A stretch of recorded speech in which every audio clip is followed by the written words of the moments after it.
जय Hind to all cadets. तो कैसे आप सभी, आई होप आप सभी एकदम अच्छे होंगे। तो आज का वीडियो डिपेंड होने वाला है कि नेवी एसएसआर में या मतलब जो भी आगे आपका एयरफोर्स का एग्जाम है उसमें इंग्लिश कहाँ से करें ताकि हमारा अच्छा मार्क्स आ जाए। तो देखो, मैं स्टार्टिंग से कभी भी मैं बताई हूँ तो मैं ज़्यादा प्रीफर बस एक टीचर को करती हूँ जहाँ से मैं खुद की हूँ, पुष्पेंद्र सर से। बिकॉज वहाँ से करने के बाद जो आपका नींव है वो मजबूत हो जाता है, जो आपकी बेसिक कॉन्सेप्ट है वो क्लियर हो जाता है। तो अगर आप चाहते हैं कि आपका अच्छा मार्क्स आए तो आप पुष्पेंद्र सर से कर लो। वो भी कैसे करना है उसका भी एक तरीका है।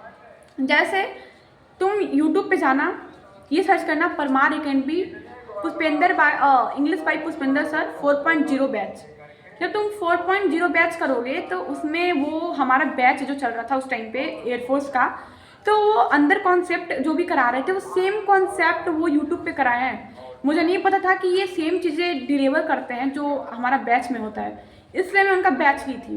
बट मुझे उसके बाद पता चला जब मैं बैच ली, मतलब मेरे तो बेनिफिशियल ही रहा, क्योंकि जब बैच में करती एक बार और कॉन्सेप्ट और प्रैक्टिस हमारा यूट्यूब पे चलता, दैट्स वाई जो मेरा उस टाइम पे स्ट्रॉन्ग था, वीक था मेरा इंग्लिश, वो स्ट्रॉन्ग हो गया था क्योंकि 2-3 बार प्रैक्टिस हो जाता था। तो अब बात आती है कि कैसे करना है। तो पहले जो भी उनका शायद हर एक टॉपिक का वीडियो है और प्रैक्टिस भी है, तो पहले तुम वीडियो का जो भी कॉन्सेप्ट है वो करना, देन उसके बाद प्रैक्टिस करना, उसके नोट्स बनाना एंड उसको खुद से नोट्स बनाना। कोई कितना भी आपको कोई भी नोट्स दे उस पर डिपेंड नहीं रहना है। जब तक तुम खुद से नहीं बनाओगे नोट, कोई फ़ायदा नहीं है उससे। पीडीएफ से कर लोगे बात अलग है, बट नोट्स बनाने से जब खुद से नोट्स बनाओगे ना तो तुम्हारे डायरेक्ट तुम्हारे दिमाग में हिट करेगा और तुमको वो लाइफ टाइम के लिए चीज़ें याद रहेंगी।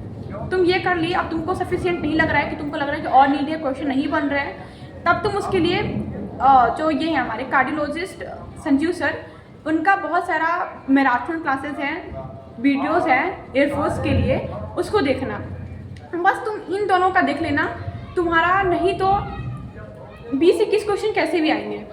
अब एक इम्पॉर्टेंट चीज़ आती है नेवी एसएसआर में इंग्लिश में, जो हमारे एयरफोर्स में नहीं रहता है, पंक्चुएशन नहीं रहता है, और जो फ्रेजल वर्ब रहता है उसका जो क्वेश्चन नंबर ऑफ क्वेश्चन रहता है वो काफ़ी कम रहता है, लाइक एक आता है मुश्किल से बस। बट नेवी एसएसआर में क्वेश्चन आते हैं फ्रेजल वर्ब से, मतलब मिनिमम तो 2 आता ही है, मैक्सिमम 3 से 4 आता है। तो उसके लिए तुमको कैसे भी उस पर अलग से ध्यान देना पड़ेगा। और ये कहाँ से करोगे, तो जो पुष्पेंद्र सर का अगले बार का नेवी एसएसआर का ये था, यूट्यूब पे वो वीडियो बना के डाले थे, उसमें वो 50 से 60 फ्रेजल वर्ब कराए इंपॉर्टेंट, उसको अच्छे से कवर करना, उसको रट जाना, उसको क्वेश्चन पर अप्लाई करना। क्योंकि फ्रेजल वर्ब ऐसा रहता है कि तुमको क्वेश्चन को देख के एप्रोप्रिएट ऑप्शन चूज करना होता है, लाइक मेक आउट मतलब जैसे अंडरस्टैंड करना होता है। तो तुमको समझना पड़ेगा उस क्वेश्चन का मतलब कि वो कहना क्या चाह रहा है। एरर में ऐसा नहीं होता है, एरर आपको डायरेक्ट रट्टा याद है कि हाँ एल्स के साथ बट का यूज होगा तो तुम देख के मार दिए, बट फ्रेजल वर्ब में आपको समझना पड़ेगा कि वो क्या कहना चाह रहा है, तो वो कर लेना। एंड इसके बाद संजू सर कराए हैं, वो 1 शॉट कराए हैं जो फ्रेजल वर्ब का, वो कर लेना।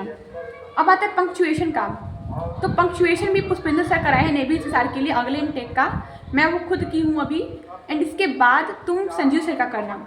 जब तुम पुष्पेंद्र सर से करने के बाद संजीव सर के पास जाओगे तो इधर तुम्हारा बेस मजबूत हो गया, उधर तुम नंबर ऑफ क्वेश्चन ज़्यादा अटेम्प्ट कर लिए, प्रैक्टिस कर लिए, तो आपका क्लियर हो जाएगा जो भी चीज़ें हैं। अब बात आती है वोकैबुलरी की, तो वोकैबुलरी का बस एक ही मूल मंत्र है, पुष्पेंद्र सर का जो 1 शॉट है उतना कर लो। आपको नहीं सफिशिएंट लग रहा है तब जाके तुम किसी और टीचर का देखो, बट 1 शॉट जो उनका है वो काफ़ी सफिशिएंट है। हर एक मतलब नेवी एसएसआर, एयरफोर्स, एमटीएस का 50% आपको हाई करना पड़ेगा। 50% मतलब तुम जब नेवी एसएसआर के लिए तुम पुष्पेंद्र सर का 1 शॉट कर लोगे, 1 वर्ड एजम फ्रेडेड साइनम एंटोनिम कर लोगे, एंड इसके बाद तुम 1 शॉट कर लेना संजीव सर का, इतना कर लो सफिशिएंट रहेगा। तुमको और एक्स्ट्रा करने की कोई नीड नहीं है। मैं इन्हीं को करती हूँ, मैं डेली अपना जो मैंने नोट्स बनाया है प्रीवियस ईयर जो एयरफोर्स का ही, मैं बस उसको पढ़ती हूँ, साथ साथ जो संजीव सर का जो 1 शॉट है मैराथन क्लासेस है मैं उसको देख लेती हूँ, मेरा इंग्लिश का हो जाता है इतना में। तो बस यही था इंपॉर्टेंट चीज़ें कि आपको जो डाउट था शायद आई होप क्लियर हो गया होगा, बता दिया मैंने कि क्या क्या पे ज़्यादा ध्यान देना है। बस इतना कर लो, तुम्हारे इंग्लिश में अच्छे मार्क्स आ जाएंगे। अगर इससे भी अलग कोई डाउट होता है तो कमेंट कर देना, मैं वो क्लियर कर दूँगी। जय हिंद टू ऑल, पढ़ते रहो, मस्त रहो, बाय बाय।